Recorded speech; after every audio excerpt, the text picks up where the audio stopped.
이번 시간에는 대상자별 사회복지법이란 큰 제목 하에서 아동복지에 대해서 살펴보도록 하겠습니다. 법제로는 성격인 것이기 때문에 당연히 아동복지법과 또 아동학대에 관한 특별법을 가지고 여러분에게 접근하겠습니다. 아동복지법의 이념은 여러분들이 보실 때 그 기본 이념 보시면 어떠한 우리가 보면 아동복지에 대해서는 UN 아동권리협약이 있지 않습니까? 그래서 아동복지에 관한 보통 3P라든지 프로비전, 프로텍션, 파티시페이션 아동에게 필요한 것이 제공될 수 있어야 된다. 아동은 보호받아야 된다. 아동의 권리 향상에 관한 영역에 있어서는 아동의 참여가 보장돼야 된다 해서 제공, 보호, 참여 이런 것도 있지만 또 4대 원칙으로 설명할 때는 무차별 평등의 원칙, 아동이익 최우선의 원칙, 생존, 보호, 발달의 원칙, 참여의 원칙 한번 적어보셔야 되겠군요. 자, UN 아동권리협약. 그냥 아동권리헌장이라고 써도 되겠습니다. 여기 보면 여러 가지 있는데 3P라고 할 적에는 프로비전, 프로텍션, 또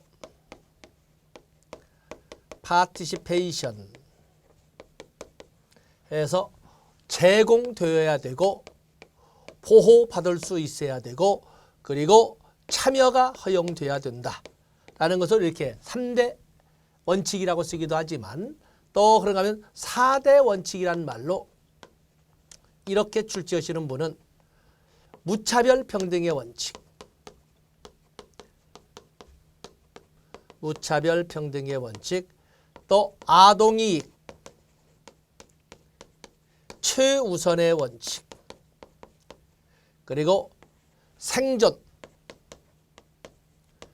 보호, 발달의 원칙, 그리고 여기에 있는 것처럼 똑같이 참여의 원칙 이렇게 4개를 들어서 출제하기도 하는 것을 알아주시면 됩니다. 자, 이런 UN 아동권리협약의 그 내용과 비교해서 우리의 아동복지법의 기본 이념을 보시면 아동은 둘째 줄 어떠한 종류의 차별도 받지 아니하고 자라나야 된다. 무차별 평등의 원칙이 나와 있고 디귿번에 보시면 아동에 관한 모든 활동에 있어서 아동의 이익이 최우선적으로 고려된다. 아동이익 최우선의 원칙이 같이 우리의 아동복지법에 나와 있습니다. 또 그러면 니을번에 보면 아동은 아동의 권리보장과 복지 증진을 위하여 이 법에 따른 보호와 지원을 받을 수 있다. 약간 표현은 다르지만 생존을 넘어서 보호, 발달에 관한 것도 이념으로 포함을 시켜서 여기도 같이 들어있다고 볼 수가 있습니다. 또 그리고 참여의 원칙은 따로 정리하지 않았지만 니은번에는 아동은 완전하고 조화로운 인격 발달을 위하여 안정된 가정환경에서 행복해 자라야 된다라는 그것을 넣습니다. 다음에 정의에 보면은 정의에서 보면 여러분들은 그중에 아동복지, 가정교육 딱 있지만 특히 아동학대의 개념을 여러분들이 가지고 가셔야 아동학대, 노인학대, 장애인학대의 개념을 정리할 수가 있습니다. 아동학대라고 하는 것은 보호자와 성인에 의한 신체적, 정신적, 성적 폭력 및 가혹행위 그리고 보호자에 의한 유기방임 이렇게 해서 6개의 영역을 아동학대의 범위로 포함을 시키고 있습니다. 그래서 다른 것도 다 중요하지만 아동학대의 정의를 여러분들이 가고 그 정의를 통해서 아동학대의 범위를 여러분들이 단어로 정리해 놓으셔야 되겠습니다. 다음에 거기 보시면 책무에서 국가와 지방자치단체의 책무가 나와 있는데 그 책무에 다양한 것도 많지만 6항을 보시면 국가와 지방자치단체는 아동의 권리에 관한 아동권리협약에 규정한 아동의 권리 복지 증진을 위하여 필요한 시책을 수립 시행하고 이에 필요한 교육과 홍보를 해야 된다 해서 특히 뒤에야 당연히 틀리지 않겠습니다만 이 UN 아동권리협약에 대한 시책을 수립 시행할 것을 분명히 우리 법으로도 규정하고 있다는 것. 왜냐하면 일반적으로 승인된 국제법규는 국내법과 같은 효력을 가지기 때문에 그걸 같이 아동복지법에서 이렇게 다시 한번 재확인을 시켜주고 있는 것입니다. 자, 다음에 넘어가시지요. 뭐 뻔히 알지만 어린이날과 어린이 주간이 나와요. 5월달은 참 바쁘죠. 5월달은 참 바쁩니다. 그래서 5월 5일 어린이날, 5월 8일 어버이날, 또 5월 10일 한부모 가족의 날, 뭐 5월 15일 뭡니까? 뭐 스승의 날 이런 등등 따뜻함이 넘쳐야 되는 이런 해가 5월 달에 되겠는데 하여튼 매년 5월 5일 어린이날로 한다고 다 아시는 거고 5월 1일부터 7일까지는 어린이 주간으로 한다. 좋습니다. 다음에 아동정책 기본계획. 일반적으로 기본계획은 5년마다 수립합니다. 아동정책에 관한 기본계획은 보건복지부 장관이 주체가 되어서 효율적 추진을 위하여 5년마다 수립하도록 되어 있습니다. 그러면서 거기 보시면은 아동정책 조정위원회가 있습니다. 우리는 앞선 학습에서 사회보장 기본법상의 사회보장위원회는 국무총리 소속으로 하되 국무총리가 위원장을 맡는다고 하는 것처럼 아동정책 조정위원회도 특히나 요즘 저출산 문제로 심각한 위기의식을 느낀 정부에 있지만 더욱더 아동정책 조정위원회는 국무총리 소속으로 하고 국무총리가 위원장을 맡도록 하고 있습니다. 그래서 거기 보시면 2항에 위원장을 포함한 25명 이내의 위원으로 하되 위원장은 국무총리가 된다라고 했습니다. 다음에 별표하실 것이 바로 아동권리보장원이 되겠습니다. 아동권리보장원은 이번에 새로이 신설된 아동복지시설입니다. 그래서 보건복지부 장관은 아동정책에 관한 종합적인 수행과 아동복종 관련 사업의 효과적인 추진을 위하여 필요한 어떤 아동정책에 관한 종합적인 수행을 위하여 새로이 만든 신설입니다. 아동권리보장원. 아동권리보장원을 여러분들에게 지금 언급을 하고 있습니다. 이건 반드시 여러분들이 다 입에다 단어를 붙여넣어야 됩니다. 아동권리보장원입니다. 아동권리보장원. 그래서 보건복지부 장관은 아동정책에 대한 종합적 수행과 아동복지 관련, 여기 인재가 있거든요. 아동복지 관련 사업의 효과적인 추진을 위하여 정책 수립을 지원하고 업무를 수행할 수 있도록 아동권리보장원을 설립한답니다.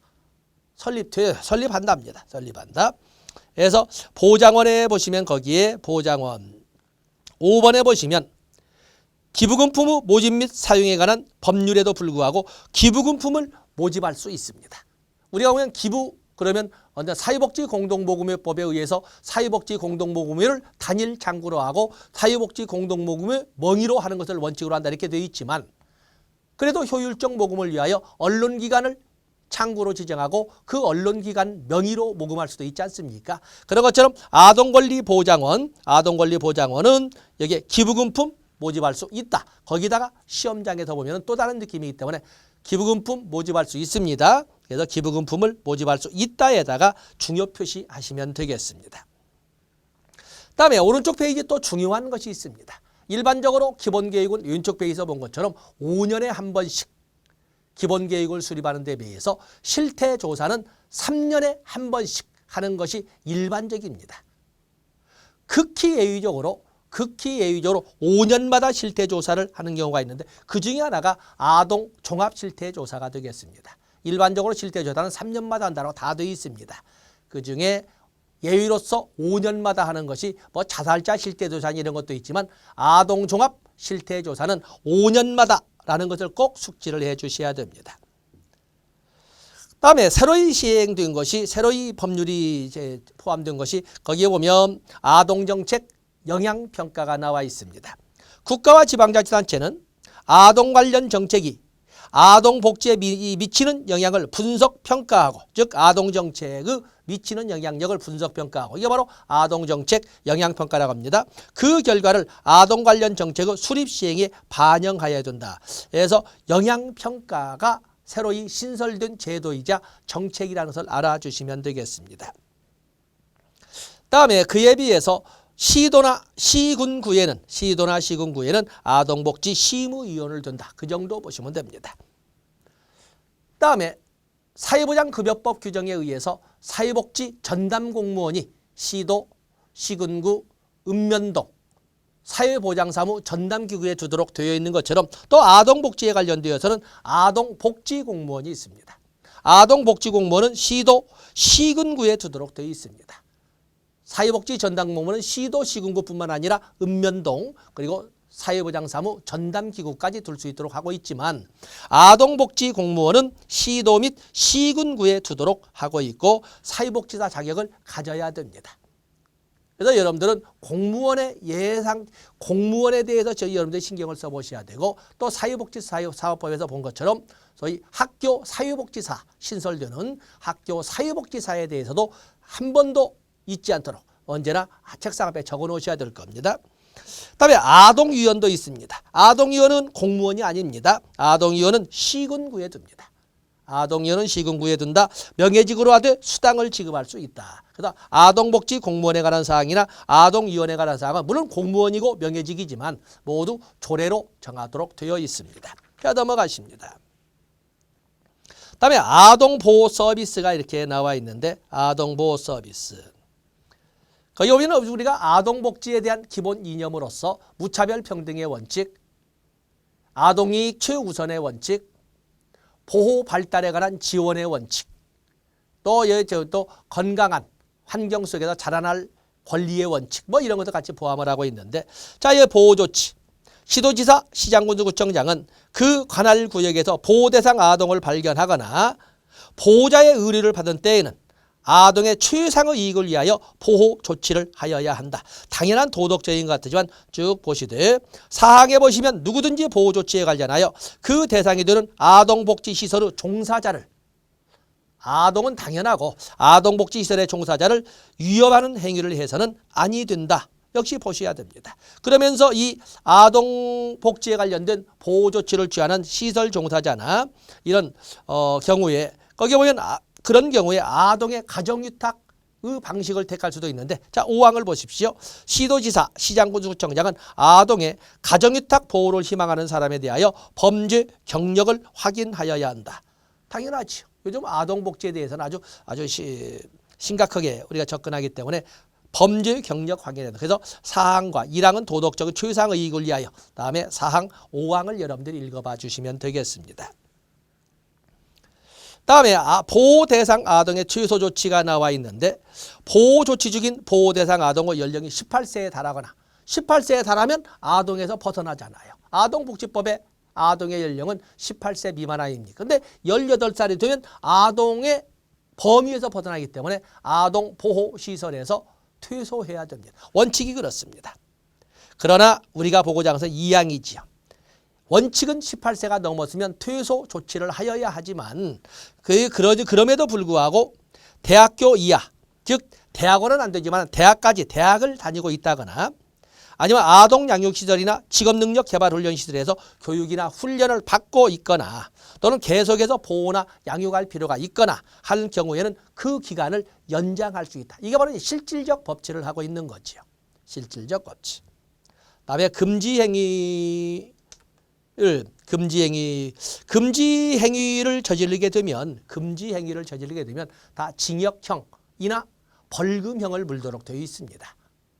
그런데 아동복지에 관련된 금지 중에 반드시 징역형으로 처벌하도록 되어 있는 것도 있는데 바로 그게 아동매매입니다. 다른 것은 여러분 쭉 가로 안에 소위 벌금에 관련된 규정을 같이 포함시켜서 가로 안에 넣었습니다만 다른 것은 다 징역 또는 벌금형입니다. 징역 또는 벌금형. 그러나 1항에 있는 아동매매는 오직 징역형으로만 처벌하도록 되어 있다는 것을 알아주시면 되겠습니다.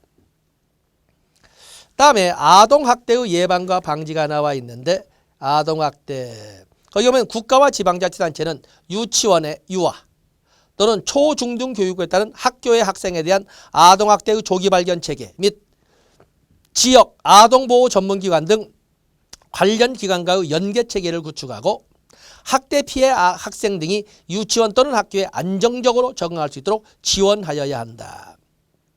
그래서 여기 요즘은 아동복지가 특히 아동학대에 관련된 것에서는 아주 민감하게 반응을 보이고 있고 지금 현재 문제가 되는 것이 부모의 자녀 체벌도 처벌 대상으로 지금 넣고 있지 않습니까? 때문에 이 자녀가 부모를 처벌한다는 그 범위를 어디까지 설정할 것이냐.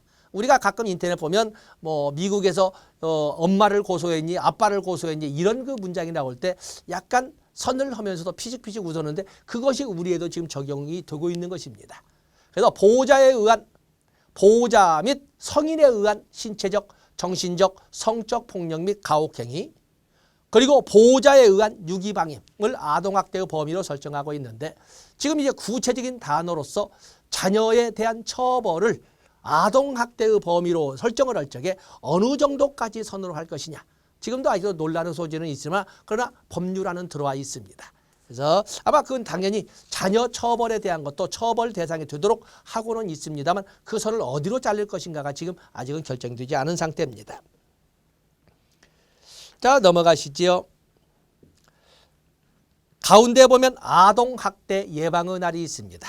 아동학대 예방의 날 이렇게 보시면 아동학대 예방의 날은 1119입니다. 아동학대 예방의 날. 그래서 매년 11월 19일을 아동학대 예방의 날로 지정하고 아동학대 예방의 날로부터 일주일을 아동학대 예방기간을 한다. 하여튼 1119 알아주시면 되겠습니다.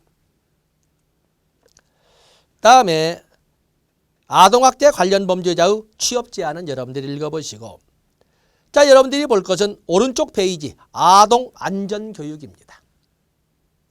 아동복지시설의장, 어린이집 원장, 유치원 원장, 초중등교육법상의 학교장, 즉 초등학교, 중학교, 고등학교, 특수학교의 학교장은 교육대상 아동의 연령을 고려하여 다음의 교육계획을 수립하여 실시해야 되는데, 성폭력 및 아동학대 예방, 실종 유기의 예방과 방지, 감염병 및 약물의 오남용 예방 및 보건 위생관리, 재난 예비 안전, 교통안전, 이 5가지에 관한 교육계획을 수립해서 실시하여야 합니다. 할 수 있다가 아니라 하여야 한다. 반드시 해야 되고 교육 실시에 대한 보고서가 나와야 됩니다. 그래서 거기 보면 자, 중요한 것은 2항과 3항. 누구에게 보고할 것이냐죠.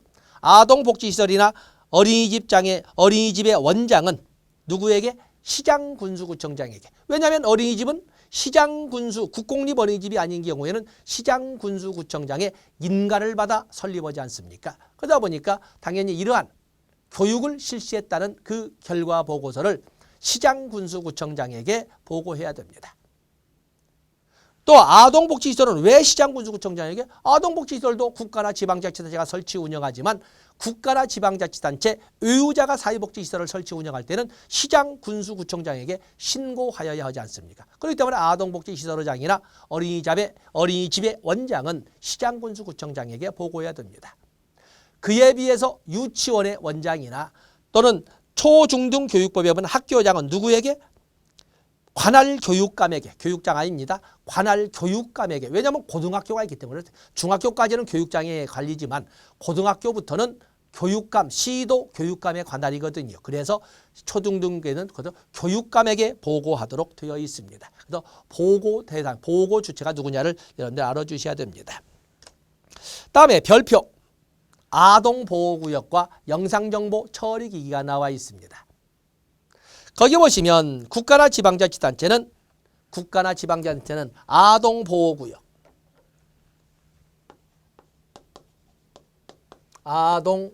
아동보호구역 지정 문제가 나와 있습니다. 아동보호구역. 아동보호구역은 도시공원, 어린이집, 유치원, 그리고 초등학교, 그리고 특수학교. 자, 차례는 다르지만 특수학교. 자, 한번 거기 법조문을 보세요. 뭐라고 되어 있습니까? 도시공원, 영유아 보육원, 어린이집, 초중등교육법에 따른 초등학교, 특수학교, 유치원. 이 5개의 부근을 지정할 수 있습니다. 사실 지정합니다. 도시공원이나 어린이집이나 유치원이나 초등학교나 특수학교 부근은 아동보호구역으로 지정할 수 있습니다. 만약에 이것이 지정이 되었다면 그 당시에 이제 반드시 CCTV가 설치되어야 합니다. 그 규정을 말하고 있어요. 그래서 아동보호구역의 지정은 재량행위로 규정되어 있지만 만약에 아동보호구역으로 지정되었다면 반드시 CCTV를 설치해야 됩니다. 그래서 그냥 그 내용입니다. 그래서 거기 볼까요? 그래서 다음 구역을 시설의 다음 구역을 아동 보호 구역으로 지정하여 범죄 예방을 위한 순찰 및 아동 지조 업무 등을 필요한 조치를 취할 수 있다. 이렇게 해서 이 아동 보호 구역 지정할 수 있는 거로 했지만 거기에다가 옆에다가 지정할 시 지정할 경우 반드시 영상정보 처리기기를 설치하여야 한다라는 말을 첨가해서 2번에다가 거기에다가 첨가해야 됩니다. CCTV가 반드시 설치돼야 됩니다. 다음에 거기 취약계층 아동에 대한 통합 서비스 지원이 나와 있고 또 자립 지원에 관한 사항으로서 자산 형성 지원 사업이 나와 있습니다. 자, 이 뒤에 보조 자료를 박스 안에 넣어 내놨습니다만은 통합 취약계층 아동에 대한 통합 서비스 지원 사업을 우리는 드림 스타트 사업이라고 합니다. 0에서 12세라고 하는 즉 임산부로부터 시작해서 초등학교까지 취약계층 아동에 대해서 맞춤형 통합 서비스를 제공하는 사업을 드림 스타트 사업이라고 하는데 2007년부터 시행된 겁니다. 12세라고 하는 것은 초등학교를 말하는 것이고 12살이 넘었어도 초등학교를 다니면 포함이 됩니다. 12살까지가 아니라 초등학교라는 의미를 12세로 했기 때문에 페이지를 넘어가 보시면 0에서 12세 저소득 아동 및 가정을 집중 사례 관리하고 보건, 복지, 보육 통합 서비스를 지역자원과 연계하여 지원하는 사업이다. 이것을 정책 가치로 본다면 정책 가치에는 자유도, 평등도, 정의도, 효율도 있지만 그중에 평등에는 절대적 평등과 상대적 평등, 결과의 평등과 기회의 평등 등으로 나눠볼 수 있는데 이 드림 스타트 사업은 아무리 열악한 환경에서 흙수저로 태어났다 하더라도 교육의 출발은 같아야 된다. 똑같은 기회가 제공돼야 된다 하는 점에서 기회의 평등을 구현하는 정책적 개입이다 이렇게 설명할 수가 있는 것입니다. 그래서 거기 기회의 평등 보장이란 말을 박스에 정리를 했습니다. 다음에 쭉 내려보시면 3번에 자산형성 지원 사업이 있습니다. 바로 이 자산형성 지원 사업을 우리는 디딤 씨앗 통장이라고 하는데 이것도 역시 2007년도에 시행됐습니다. 18세 미만의 아동이 보호자나 후원자의 도움을 받아서 돈을 저축을 하면 적립을 하면 국가나 지방자치단체에서도 그의 똑같은 금액을 4만 원까지를 상한선으로 해서 똑같은 금액을 같이 적립해 줌으로써 나중에 이 아동이 18세가 되어서 사회에 진출할 때 사회에 진출 디딤 종잣돈으로 사용할 수 있도록 자산을 형성해주는 사업을 자산형성 지원사업 디딤 씨앗 통장이라고 설명합니다. 그래서 여기 아동발달 지원계좌라고 해서 보조교조 만들어놨지요. 그래서 거기 보시면 내용. 그래서 상한선 4만 원까지는 매칭 펀드.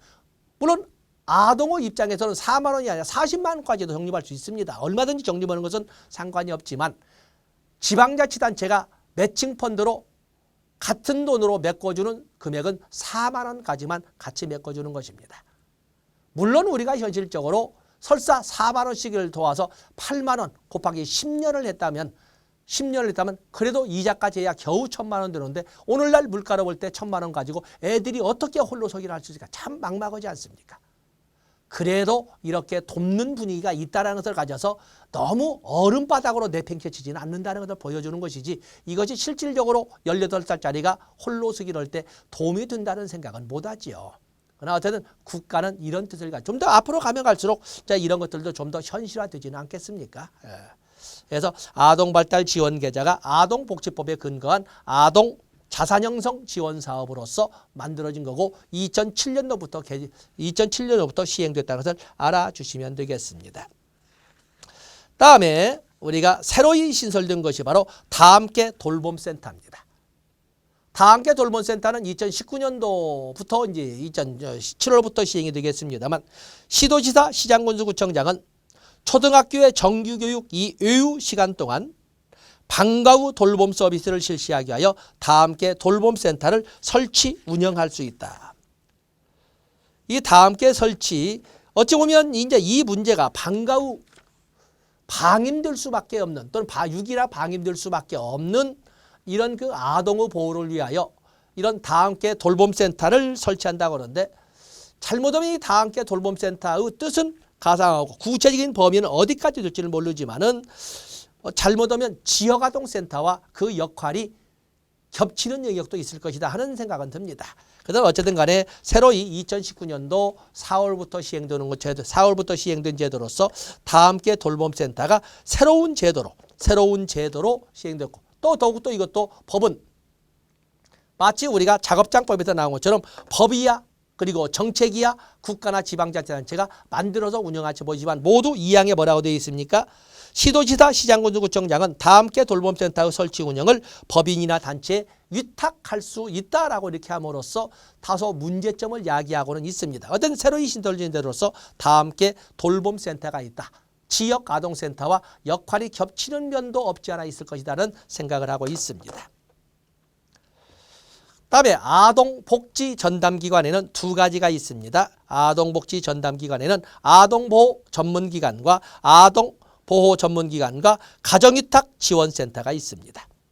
옛날과 달라진 것이 있다면 이 아동보호 전문기관이나 가정위탁지원센터는 지방자치단체에서 설치하는 겁니다. 옛날에는 중앙이 있었지만 다 없어졌습니다.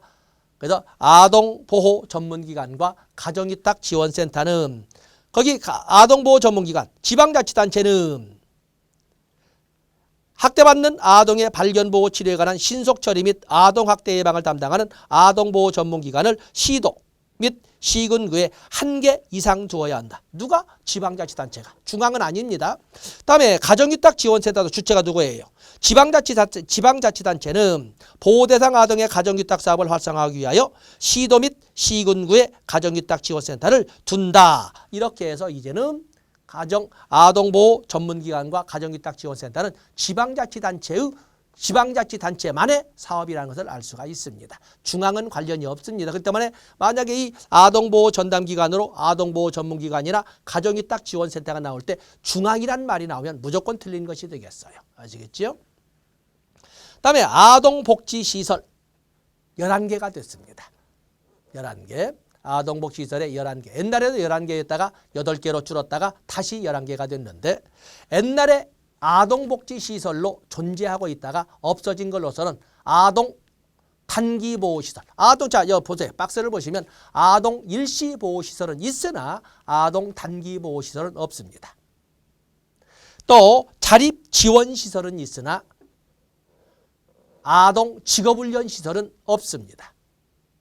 아동 상담소는 있으나 아동복지관은 없습니다. 없어진 거 3개 봐주시고 새로이 없어진 뒤에 또 새로이 생긴 거에는 조금 전에는 아동보호 전담기관으로서 아동보호 전문기관과 가정위탁 지원센터가 아동복지시설로 법적으로 포함되었고 그리고 가장 최근에 생긴 것이 뭐예요? 바로 아동권리 보장원이 새로이 신설된 아동복지시설이 되겠어요. 그래서 이번에 우리가 시험에 대비할 수 있는 것은 역시 아동권리 보장원이 개별적으로 나온다든지 아니면 아동복지시설이라는 단어만 가지고도 충분히 출제를 할 수 있는 그런 때가 됐다. 이렇게 말씀드릴 수가 있습니다. 어쨌든 여기 아동복지시설에 없어진 거 아동단기보호시설, 아동직업훈련시설, 아동복지관 없다. 새로이 등장한 걸로서 아동보호 전문기관과 아동가정위탁지원센터가 얼마 전에 생겼고 가장 최근에 생긴 걸로서는 바로 아동권리 보장원이 신설되었다. 이렇게 해서 여러분들이 가지고 가시면 되겠습니다. 다음에 보시면 페이지를 넘어가 보시면 거기 학대 피해 아동 쉼터가 나와 있습니다. 시장군수구청장은 학대 피해 아동에 대한 보호, 치료 등등을 위하여 학대 피해 아동을 지정할 수 있는데 아동복지시설 11개 중에 어디에?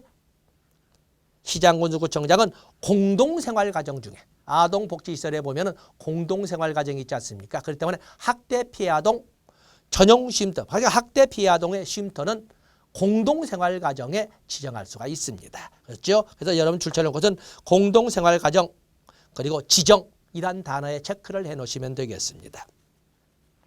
다음에 종래에는 아동학대에 대한 처벌을 아동복지법에서 규정하고 있었으나 이제는 독립된 특별법으로 분리시켜서 아동학대 범죄 처벌 등에 관한 특례법으로 분리를 시켰습니다.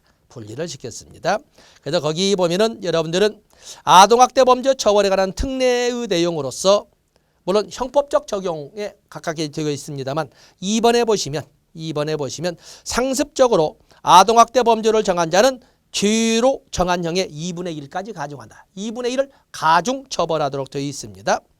또 가정복지시설의 종사자가 아동학대 범죄를 정하면 오히려 아동학대를 막아야 할 자가 아동학대를 저지르면 역시 법으로 정한 형의 2분의 1을 가중 처벌하도록 되어 있습니다.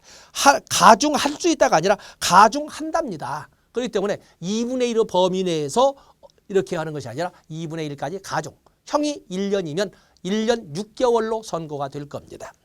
그다음에 형벌과 수강령령 병과 중요 표시하시고 법원은 아동학대 행위자에 대하여 유죄 판결을 선고하면서 200시간 범위에서 재범 예방에 필요한 수강명령 또는 아동학대 치료 프로그램 이수명령을 병가할 수 있다. 그래서 아동학대 범죄자에 대해서 유죄 판결을 하게 되면 반드시 200시간 범위 내에서 바로 여기는 수강명령이나 아동학대 치료 프로그램 이수를 명령할 수가 있습니다. 체크해 주시고. 다음에 오른쪽에 보시면 아동학대 범죄 신고자가 나와 있습니다. 물론 당연히 아동학대가 있으면 누구든지 신고할 수 있죠. 그러나 법으로 반드시 신고해야 될 사람들도 있습니다. 반드시 신고해야 될 사람들이 쭉 나와 있는데 거기에 보면은 거기다 숫자가 당장 25번까지 이렇게 입양기관에까지 쭉 나와 있지 않습니까? 자, 그러면 아동학대 범죄 신고 의무. 학대 신고 의무. 자, 첫 번째가 교육 관련 종사자입니다. 어린이집, 유치원, 초등학교, 중학교, 고등학교, 특수학교, 학원, 또 교습소.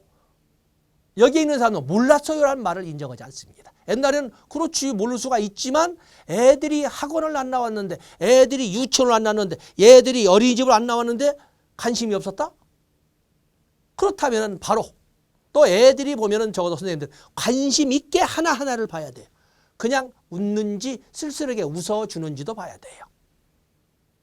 만약에 학원이나 교습소나 학교를 안 나왔다면 이제는 의료 관련 종사자. 의사, 간호사 당연하고 그 사람들이 몰랄 수는 없는 거고 의료기사, 응급구조사, 119 구급대, 구급대원, MRI 기사, 의료기사는 MRI나 CT 촬영 이런 사람들은 그걸 보고 이 사람이 떨어져서 다친 것인지 아니면 외부의 강제적인 압력에 의해서 다리가 부러진 것인지를 아니면 그냥 자기가 때려서 이 정도 상처가 날 위치가 아니라면 그건 무조건 폭력인 거예요. 아동학대, 의료 관련 종사자. 또 그렇다면 또 의료 관련 시설 관련 종사자. 그죠? 사회복지나 아동복지 관련 시설 종사자. 또 사회복지 관련 공무원. 전담 관련 공무원. 왜냐하면 이 공무원은 사회복지뿐만 아니라 공무원은 국민에 대한 봉사자로서 이렇게 나가지 않습니까? 그래서 이 공무원. 또 그런가 하면 아이 돌보미. 또 그런가 하면은 드림스타트 사업 수행인력. 또 입양기관 종사자. 이 사람들은 반드시 아동학대에 대해서 신고를 해야 되고 만약에 신고를 하지 않으면 500만 원 과태료를 물도록 뭐 벌금과 과태료를 구별하지 않겠지만 500만 원 이하의 과태료를 물도록 법으로 규정하고 있는 것입니다. 자, 교재를 보세요. 그래서 여기 쭉 말해서 다 읽어보진 않겠지만 크게 나눠보면 이렇게 교육 관련 종사자, 의료 관련 종사자, 시설 관련 종사자, 또 사회복지 관련 공무원.